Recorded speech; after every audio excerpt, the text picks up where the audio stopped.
You all right? Yeah, I'm all right. Lee just stopped by to give me a little advice. Subtle advice, like a ton of bricks. Oh, boy, this has been a wonderful evening, hasn't it? All we need now is to have a flat tire to make the evening complete.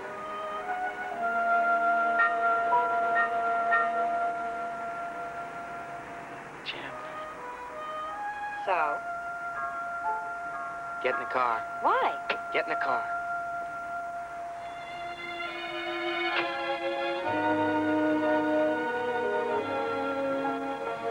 Chandler. Hey, Chandler. Get lost, kid.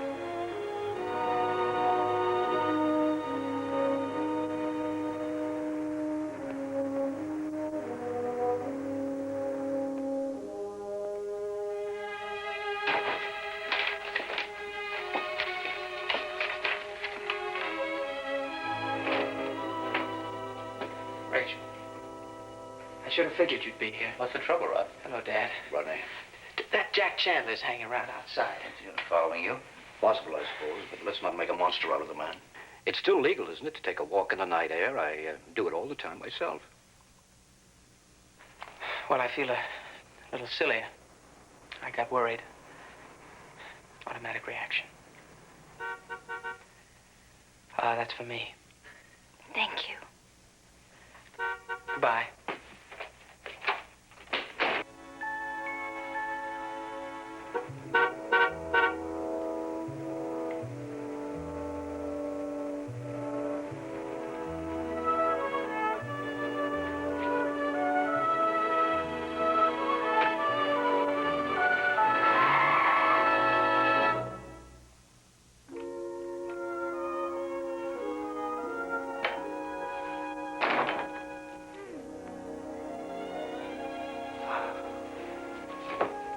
What an evening. A very successful evening. Oh, now you must be kidding. On 2 counts. Kidding on 2 counts. 1, you kept your cool at dinner. Almost. 2, you handled yourself beautifully at Judge Fisher's. What are you, a wife or a quality control expert? I'm very proud of you. That's what I am. You're catching on to the fine art of how to handle Mr. Peyton. Well, I may be doing it better, but I'm enjoying it less. This is what you wanted, isn't it? To be pitted against Rod on a game of grandson roulette? Oh, Stephen. No, really. He was all over Rod tonight. He stepped on him deliberately at dinner, even after he invited him to join us. That's the way he operates. He loves to keep people guessing. I don't think he'd survive if he didn't maneuver and try to outwit people. I can't brush things off that lightly. I don't know how I'll be able to survive his maneuvers. He really gets to me. Stephen, why did we move here? Why? You could have set up a practice in Boston. Oh, you know why we're here? You said so that you could get what you wanted? Right. Stephen, you never really told me what you meant by that. Just living here, just being accepted as a Peyton grandson. That's part of it. What's the rest of it? Oh, I haven't given it that much thought. Oh, Stephen, you've given it a great deal of thought. And you know exactly what you want. All right, I know exactly what I want. And what is it? I want what's mine. I want a lot. Power, influence. I want to be successful, Betty. What, a big practice? Run for office, maybe? Mr. Peyton seems to think you should. I don't care what he thinks. I want to be my own man. I don't intend to have him tell me what to do or when to do it. That's why I need strength, bargaining power, the muscle to move things. Betty, it's the difference between merely existing and creating your own destiny. Stephen, how do you go about getting this, muscle? Money? How much? Well, I can't give you an exact figure in the terms of dollars and cents. A fortune. Maybe. It's right here, you know. Mr. Peyton's money? Well, he can't hold on to it forever. Stephen? Have I shocked you? Well, I suppose deep, deep down I knew what you wanted. But I just had to hear you say it. You know, it's funny how you go along and never formulate what you really want in life. I've never put it in so many words, but I felt it all my life. The need to be in charge.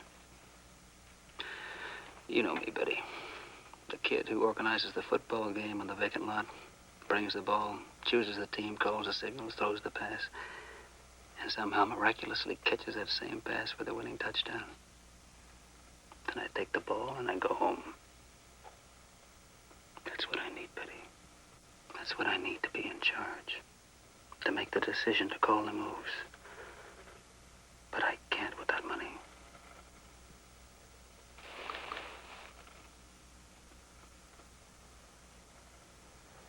Oh, I was going to bring Mr. Peyton his medicine. No. Stephen. Stephen.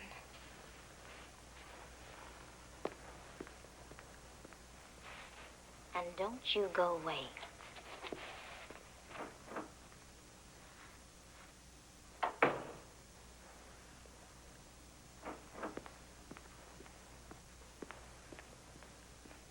Here we are. I'll get the water. No. Betty, do something for me first. Put this envelope in the safe. Here's the combination.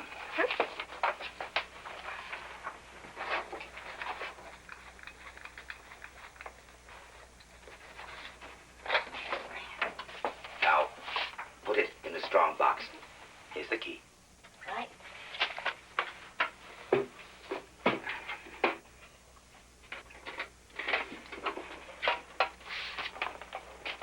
Won't fit. Well, remove the contents and fold it. The envelope doesn't matter.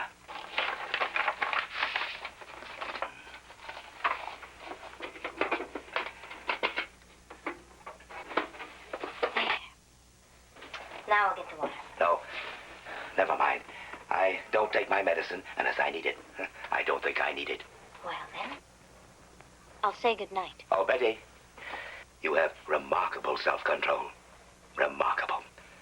I was watching you. You never once glanced at those papers. And I'm sure you were very curious about what they contained. Good night, Mr. Peyton.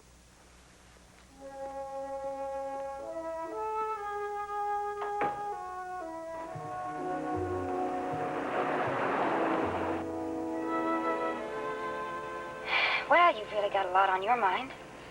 Oh, that Chandler gives me the creeps. He's always hovering over Rachel like some sort of a vulture. I left her with Mr. Carson and my father. She's... Rachel Wells. That's right, Sandy. That's right. That's her name. You treat her like she was made out of thin ice, like she was going to melt away or crack or something. You're all over her like a cheap suit, and it makes me sick. Oh, boy, wouldn't it? You and your no strings. What a joke that was. No strings. Oh, boy. All right, well, I admit it. I wanted you, and I didn't care how I got the message across. But I did not figure that you would pull this on me, treat me like some kind of a wharf rat. Cut it out, Sandy. I mean it. Cut it out. Well, I can't help it. Look, nobody is putting you down but yourself. You know that? Please, let's not argue. I'm sorry, Rod.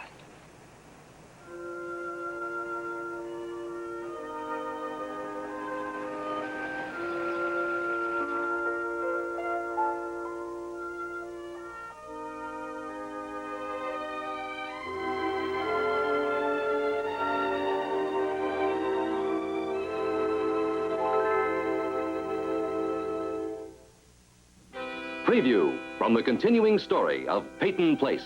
He could have faked this whole thing. I have to check it. I want you to go straight to the police.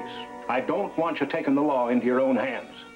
Tell him, please, that those reports do not leave this office without a written request. I have no intention of establishing a pattern of dealing through an intermediary. Maybe you'll go out on a date with me. What do you mean?